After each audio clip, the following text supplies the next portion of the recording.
For today's vlog, nasabit nga itong si Trimax sa isang car meet dito sa may bypass Binalonan. At dito ko nga nakita paano bumaba yung body ng mga sasakyan kapag naka-customize. Madalas ko lang kasing makita ang mga ganitong klaseng sasakyan sa mga videos dahil hindi nga ako nakakapanood ng actual sa mga car show. Pero dahil sa car meet na ginawa dito sa bypass Binalonan ay talagang para na rin akong nanood sa isang car show.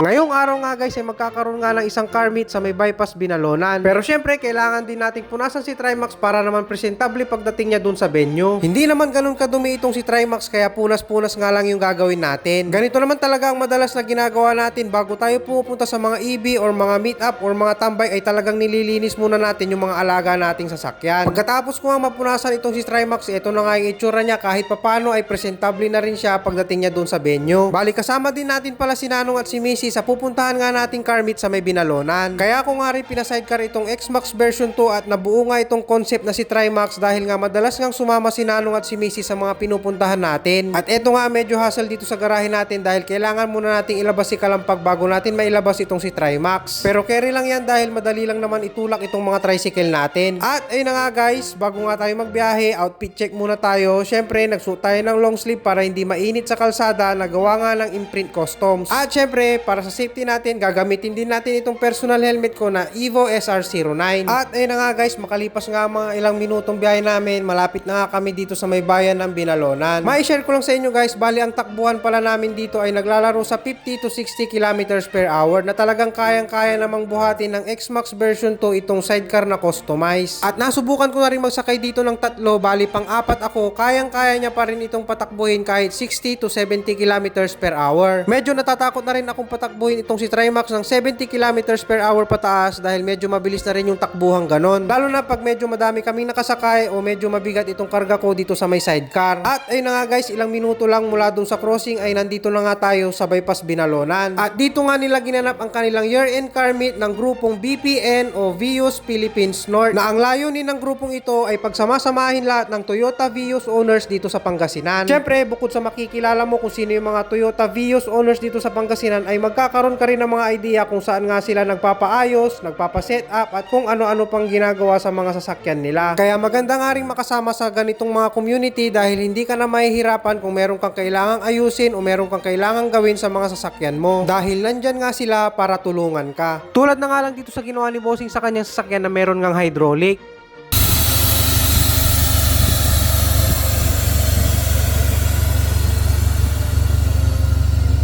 Grabe guys, sobrang solid talaga ng mga setup nila dito. Tulad na lang nitong Toyota Vios na to na talagang super loaded yung setup. Nung una akala ko motor lang yung may tawag sa mga setup, pati pala sa sasakyan ay meron din palang tawag. At itong sasakyan nga na ito ay tinatawag nga nilang street tie concept. Grabe guys, sobrang solid ng sasakyan na to. Talagang napawaw ako nung nakita ko to sa actual. Na talagang pati yung body ng sasakyan ay sumayad na sa kalsada. Bali ang sasakyan nga pala na to ay sumasabak nga daw sa mga car show. At yung latest car show yatang sinalihan nito ay yung bumper to bumper car show sa Manila. At dito ko nga rin nakita ng actual yung mga setup sa mga loob ng sasakyan na meron ng mga ganitong mga aparatos na sa mga movies ko nga lang ito nakikita. Mapapasana all ka na lang talaga guys pag nakita nyo yung mga setup nila dito sa mga sasakyan nila. Syempre hindi mawawala dito sa car meet yung merong magti-test drive tulad na lang nitong sasakyan na to.